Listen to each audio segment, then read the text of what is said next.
کیا کتے اور بکری کو مردے کی آواز سنائی دیتی ہے؟ جی بالکل سنائی دیتی ہے۔ آقا علیہ الصلوۃ والسلام نے ارشاد فرمایا کہ جو جانور ہیں نا، بکری اور کتے وغیرہ، یہ قبر کے عذاب کو بعض مرتبہ سنتے ہیں۔ اس لیے آپ نے دیکھا ہوگا اچانک ایسا ہوتا ہے نا کہ بکری وغیرہ ایسے علاقے میں چل رہی ہوتی ہیں جہاں قبرستان وغیرہ ہو، تو وہاں پر کیا ہوتا ہے کہ وہ اچانک ان کے کان ایک دم کھڑے ہو جاتے ہیں اور وہ دوڑ لگاتی ہیں وہاں سے، پھر انہیں بڑی بڑی رسیاں بھی نہیں روک پاتی ہیں، وہ توڑ تاڑ کے بھاگتی ہیں زبردست طریقے سے۔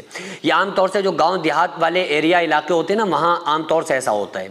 اور کتے بھی بعض مرتبہ ایسا ہوتا ہے کہ بہت زیادہ ایک دم یعنی پریشان ہو جاتے ہیں اور بھاگنا شروع کرتے ہیں اور رونے کی سی آوازیں نکالنے لگتے ہیں۔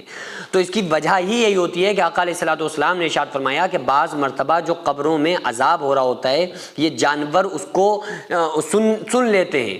تو اللہ تبارک و تعالیٰ نے ہمیں ہمارے کانوں سے وہ طاقت چھین لی کہ ہم اس کی آواز کو نہیں سن سکتے، اور یہ بات خود آقا علیہ السلام نے ارشاد فرمائی۔ آپ صلی اللہ علیہ وآلہ وسلم نے ارشاد فرمایا کہ اگر مجھے تم سے یہ اندیشہ نہ ہوتا کہ تم اپنے مردوں کو دفنانا چھوڑ دو گے، تو میں اللہ سے دعا کرتا کہ قبر کا عذاب تمہیں دکھا دے۔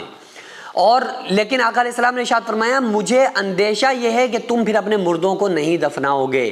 یعنی اتنا ڈراؤنا قبر کا منظر ہوتا ہے کہ اگر تم نے ایک بار اس منظر کو دیکھ لیا اور اللہ نے تمہارے سامنے ظاہر کر دیا تو تم اپنے مردوں کو دفنانا بھی چھوڑ دو گے۔ تو اس وجہ سے آقا علیہ الصلوۃ والسلام نے اللہ سے دعا کی کہ قبر کے عذاب کو مخفی رکھا جائے اور اس کو لوگوں کے سامنے نہ لایا جائے، ورنہ اس سے کیا ہوگا کہ لوگ اپنے مردوں کو ہی دفنانا چھوڑ دیں گے۔ اب یہ کہا جاتا ہے نا کہ قبر کا حال مردہ ہی جانتا ہے، حالانکہ یہ جانور ان تمام چیزوں کو محسوس کر رہے ہوتے ہیں، لیکن عجیب بات یہ ہے کہ اللہ تعالیٰ نے ان پر اس عذاب کو عیاں کر دیتا ہے بعض مرتبہ جن کے پاس زبان نہیں ہے، جو کہ ہمیں بتا نہیں سکتے۔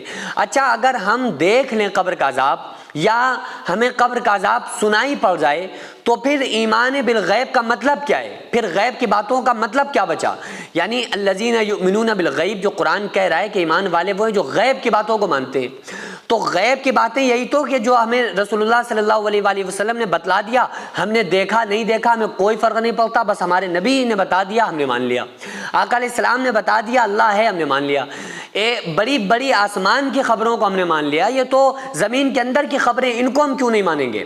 ایک مرتبہ ایک شخص آیا نا رسول اللہ صلی اللہ علیہ وآلہ وسلم کے پاس، ایک منافق، آقا علیہ السلام نے اس سے کچھ پیسہ قرض کے طور پر لیا ہوا تھا، پھر آپ صلی اللہ علیہ وآلہ وسلم نے اس کا پیسہ واپس کر دیا۔ تو اس نے آقا علیہ السلام کو رسوا کرنے کے لیے بھرے بازار میں لوگوں کے سامنے کہا کہ اے محمد ابن عبداللہ صلی اللہ علیہ وآلہ وسلم، میرا پیسہ واپس کریے۔ تو آقا علیہ السلام نے فرمایا میں تمہارا پیسہ تو واپس کر چکا ہوں۔ تو وہ شخص کہنے لگا کہ آپ کے پاس کوئی گواہ موجود ہے؟ کوئی گواہ ہے؟ کس کے سامنے آپ نے ہمارے پیسے دیے تھے؟ گواہ پیش کریں۔ تو آقا علیہ السلام نے فرمایا گواہ تو کوئی نہیں میرے پاس، اس وقت کوئی تھا ہی نہیں جس وقت میں نے تمہارے پیسے واپس کیے تھے۔ تو ایک صحابی کھڑے ہو گئے، کہنے لگے یا رسول اللہ صلی اللہ علیہ وآلہ وسلم میں گواہی دیتا ہوں، اور اس نے کہا کہ میں گواہ ہوں کہ آقا علیہ السلام نے تمہارے پیسے دے دیے۔ تو وہ وہاں سے چلا گیا کہ بھائی گواہی مل گئی تو بات ختم۔ تو آپ صلی اللہ علیہ وآلہ وسلم نے ان صحابی سے پوچھا کہ اے صحابی، تم تو اس وقت وہاں موجود نہیں تھے، پھر تم نے گواہی کیسے دے دی کہ میں نے پیسے واپس کر دیے؟ تو وہ صحابی کہنے لگے، بڑی پیاری بات صحابی نے کی، وہ فرماتے ہیں کہ یا رسول اللہ صلی اللہ علیہ وآلہ وسلم، اے میرے آقا، آپ پر میری جان مال سب کچھ قربان، اے میرے آقا آپ نے بتایا اللہ ہے میں نے مان لیا، آپ نے بتایا جنت ہے میں نے مان لیا، آپ نے بتایا دوزخ ہے میں نے بن دیکھے مان لیا، آسمان کی بڑی بڑی خبروں کو آپ کے کہنے پر مان لیا، یہ تو چھوٹی سی بات تھی کہ آپ نے کہا میں نے پیسے دے دیے، تو اس بات کو ماننے کا نہ ماننے کا کیا مطلب ہے؟ تو آقا علیہ السلام نے ارشاد فرمایا کہ ان صحابی کی جو گواہی ہے وہ دو لوگوں کے برابر آج سے کر دی گئی، تو ان کی بڑی فضیلت والی یہ بات ہے۔ تو اب آپ یہ دیکھیں کہ ہمارا جو ایمان ہے وہ اس وجہ سے ہے کہ رسول اللہ صلی اللہ علیہ وآلہ وسلم نے جو کچھ ہم کو بتلا دیا وہ برحق ہے۔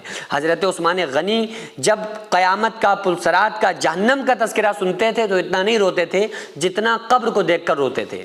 تو لوگوں نے پوچھا آپ اتنا کیوں روتے ہیں؟ آپ کی گنجان داڑھی تر ہو جاتی ہے، اور چیزوں سے، قیامت کے ذکر سے، جہنم کے ذکر سے اتنا نہیں روتے ہیں، لیکن قبر کو دیکھ کر اتنا روتے ہیں۔ تو حضرت عثمان غنی نے فرمایا کہ لوگوں، قبر جو ہے آخرت کی منزلوں میں سے پہلی منزل ہے اور دنیا کی منزلوں میں سے آخری منزل ہے۔ جو بندہ قبر سے نکل گیا وہ سب سے نکل گیا۔ تو قبر چونکہ قبر ہی یہ ڈیسائیڈ کرتی ہے کہ اس کے آنے والی منزلیں مردے کی کیسی ہونے والی ہیں، یہ اچھی جگہ جائے گا یا بری جگہ جائے گا، جنتی ہے جہنمی ہے۔ یہ قبر اس کے اعمال کے مطابق اس کے ساتھ قبر رویہ کرتی ہے۔ بعض لوگوں کو ایسے دباتی ہے کہ آقا علیہ السلام نے ارشاد فرمایا کہ پسلیاں ایک دوسرے میں گھس جاتی ہیں۔